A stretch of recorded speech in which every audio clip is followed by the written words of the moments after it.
पिछले 24 से 48 घंटे में मिडिल ईस्ट में बहुत सारी बड़ी बड़ी चीजें अमेरिका और ईरान के बीच हुई हैं, लेकिन नतीजा अभी भी जीरो है।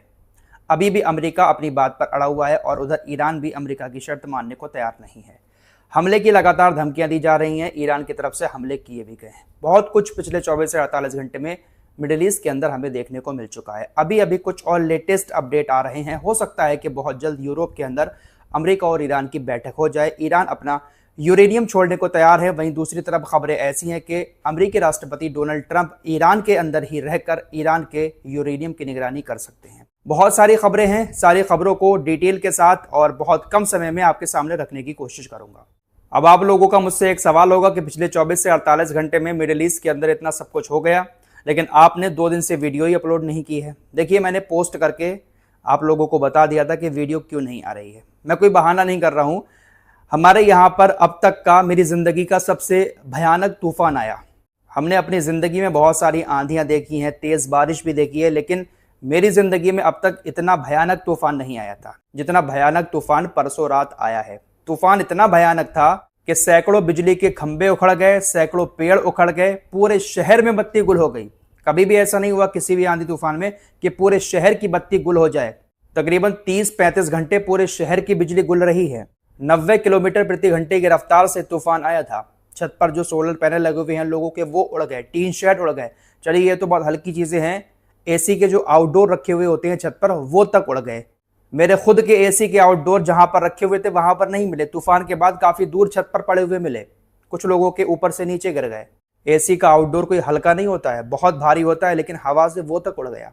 तो सोच सकते हैं कि हवा की स्पीड कितनी होगी। बहुत बड़ा नुकसान शहर में हुआ है। तो हालात बहुत ज्यादा खतरनाक बने हुए हैं। मौसम ऐसे करवटें ले रहा है, ऐसे आंधी तूफान आ रहे हैं जो मैंने पहले कभी नहीं देखे। हमारे शहर में तो फिलहाल अभी 1 महीने के अंदर ही बहुत सारे आंधी तूफान आ चुके हैं। आप लोग कहाँ पर रह रहे हैं और आपके यहाँ पर इस वक्त मौसम कैसा है, कमेंट बॉक्स में जरूर बताएं। यही वजह थी कि हम पिछले 24 से 48 घंटे में आपके सामने कोई वीडियो नहीं ला पाए, क्योंकि सब कुछ ठप पड़ा हुआ था। वाईफाई भी बंद था, लाइट भी खराब थी, एसी भी बंद थे, बहुत सारी चीजें थी जिसकी वजह से हम स्टूडियो में नहीं आ पा रहे थे। फिलहाल टॉपिक पर आते हैं। मिडिल ईस्ट की 2 दिन पहले की रिपोर्ट में मैंने आपको बताया था कि अमेरिका ने कई सारे ईरान के ठिकानों पर हमले किए।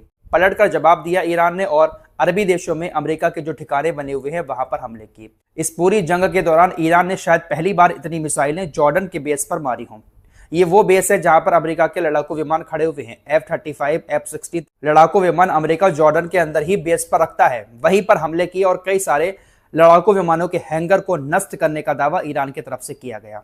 हमले परसों भी हुए थे और कल भी हमले कुछ ईरान की तरफ से किए गए। अब शाम के वक्त में क्या होता है? शाम के वक्त में डोनाल्ड ट्रंप की तरफ से एक बड़ा पोस्ट आता है। ट्रंप ने अपनी पोस्ट में कहा कि अमेरिका आज रात ईरान पर जबरदस्त हमला करेगा। आने वाले टाइम में कभी भी हम खारग आइलैंड और तेल से जुड़े दूसरे इंफ्रास्ट्रक्चर पर कब्जा कर लेंगे और उनके तेल और गैस मार्केट पर पूरी तरह कंट्रोल कर लेंगे, ठीक वैसे ही जैसे हमने वेनेजुएला के मामले में किया है। कल भारतीय समय के मुताबिक शाम के वक्त में ट्रंप ने यह पोस्ट किया था, जहां पर साफ धमकी देते हुए कहा था कि आज की रात जो गुजर चुकी है, इस रात में खतरनाक हमले ईरान के ऊपर किए जाएंगे और वेनेजुएला के तेल की तरह ही हम ईरान के तेल पर भी कब्जा कर लेंगे। लेकिन कुछ ही घंटों के बाद ट्रंप पलट जाते हैं। ट्रंप की तरफ से कुछ ही घंटों के बाद पोस्ट आता है कि देखिए, हमने अपने हमलों को रोक दिया है, आज की रात अमेरिका ईरान के ऊपर हमला नहीं करेगा। ट्रंप की तरफ से पोस्ट में दावा किया गया कि दोनों पक्ष अमेरिका और ईरान बातचीत करने के लिए तैयार है, इसलिए हमने अपने हमलों को आज की रात टाल दिया है। अमेरिका अब ईरान के ऊपर हमला नहीं करेगा। अब ट्रंप की ये कोई नई धमकी तो थी नहीं। पिछले 3 साल से ट्रंप इसी तरह की लगातार धमकियां दे रहे हैं। पहले हमास को धमकियां दी कि हमास के साथ हम ऐसा करेंगे कि उनको जहन्नम दुनिया में ही दिख जाएगी। बहुत बड़ी बड़ी बातें हमास को लेकर भी कही थी, लेकिन हमास आज भी गाजा के अंदर तैनात है। हिजबुल्लाह को भी खत्म करने की बातें ट्रंप कब से कर रहे हैं और ईरान को लेकर पिछले 3 महीने में किस तरह की बयानबाजी इनकी तरफ से की गई है। मानो ऐसा लगता है कि इनके पास बहुत कुछ है और एक पल में ये सब कुछ तबाह कर देंगे। परमाणु हथियार के अलावा इनके पास है कुछ नहीं। ताकत हमने देख ली पिछले 3 महीने में अमेरिका की सेना की भी, कि ये किसी भी देश के अंदर जाकर जो ईरान जैसी ताकत रखने वाला देश हो उसके साथ जीत ही नहीं सकते। वेनेजुएला जैसे देशों को ये लोग काबू में कर सकते हैं, लेकिन ईरान को काबू कर पाना बहुत मुश्किल है। ये जो खत्म करने की धमकियां देते हैं कि हम ऐसा कर देंगे वैसा कर देंगे, ये सिर्फ इनके पास परमाणु हथियार होने की वजह से इतनी बड़ी बड़ी बातें बोली जाती हैं, वरना इनकी औकात नहीं है कहीं पर भी कुछ भी कर दें। फिलहाल हमलों को टाल दिया। अभी कुछ देर पहले सुबह के वक्त में अब ट्रंप ने एक बार फिर से बड़ा दावा किया है। ट्रंप ने कहा है कि देखिए, दोनों देशों के बीच डील हो गई है। समझौता हो चुका है, बस एक आखिरी सिग्नेचर रह गया है। व्हाइट हाउस में बोलते हुए ट्रंप ने दावा किया कि अमेरिका ने ईरान के साथ युद्ध को लेकर एक शानदार समझौता कर लिया है। ट्रंप ने कहा कि हमें ऐसी उम्मीद है कि हमने जो समझौता किया है उस समझौते के तहत state of Hormuz Iran officially पूरी तरह से खोल देगा और आने वाले हफ्तों के अंदर यूरोप के अंदर अमेरिका और ईरान के बीच यह समझौता हो सकता है। इसीलिए हमने अपने हमलों को भी टाल दिया है। अब इनको किसी ना किसी तरह से बचना तो है, अपने बयानों को बचाना तो है, जो लगातार ये बड़ी धमकियां ईरान को खत्म करने की देते हैं। हमला करते नहीं है, ईरान खत्म नहीं होता है, तो किसी ना किसी बहाने इनको बाहर भी तो आना होता है। इन्होंने बड़ा दावा कर दिया कि ईरान समझौते के लिए राजी हो गया, लेकिन ईरान की तरफ से कहा गया है कि ये जो बड़े दावे किए जा रहे हैं ना कि पूरी तरह से जंग खत्म हो गई और डील हो चुकी है ईरान अमेरिका के बीच, ऐसा कुछ नहीं है। अभी भी ऑफिशियली किसी तरह की कोई डील अमेरिका और ईरान के बीच नहीं हुई है। ट्रंप की तरफ से बड़ी बड़ी बातें फेंकते हुए ऐसा दिखाया जा रहा है जैसे मानो डील हो ही चुकी है। ट्रंप का कहना है कि कतर, बहरीन, सऊदी अरब, कुवैत, इजराइल, ये तमाम देश बीच में हैं। इन सभी देशों से हम बातचीत कर रहे हैं और बहुत जल्द यूरोप के अंदर ईरान और अमेरिका के बीच समझौता फाइनल होने वाला है।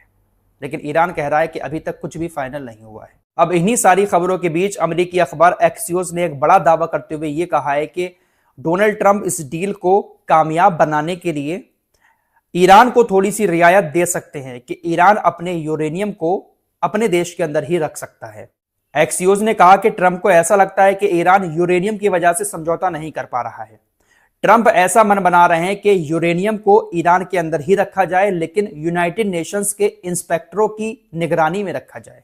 अमेरिकी मीडिया हाउस एक्सियोस ने कहा कि एक तरफ डोनाल्ड ट्रंप पब्लिकली दुनिया को यह बता रहे हैं कि ईरान यूरेनियम नहीं रख सकता, हम ईरान के यूरेनियम को खत्म कर देंगे। वहीं दूसरी तरफ समझौते को लेकर डोनाल्ड ट्रंप की सोच ऐसी है कि समझौता होना चाहिए ईरान और अमेरिका के बीच, भले ही ईरान अपने यूरेनियम को अपने देश के अंदर रखे, लेकिन यूनाइटेड नेशंस के इंस्पेक्टरों की देखरेख में ईरान अपने यहां पर उसको रख सकता है। इस बात की इजाजत डोनाल्ड ट्रंप ने दे दी है। तो यहां पर एक चीज क्लियर होती हुई नजर आ रही है कि ईरान अपने यूरेनियम को अमेरिका को किसी भी हाल में देगा नहीं। डोनाल्ड ट्रंप चाहे कुछ भी कर लें, कितनी भी बड़ी बड़ी धमकियां दे दे, लेकिन अमेरिका को अपना यूरेनियम ईरान नहीं देगा।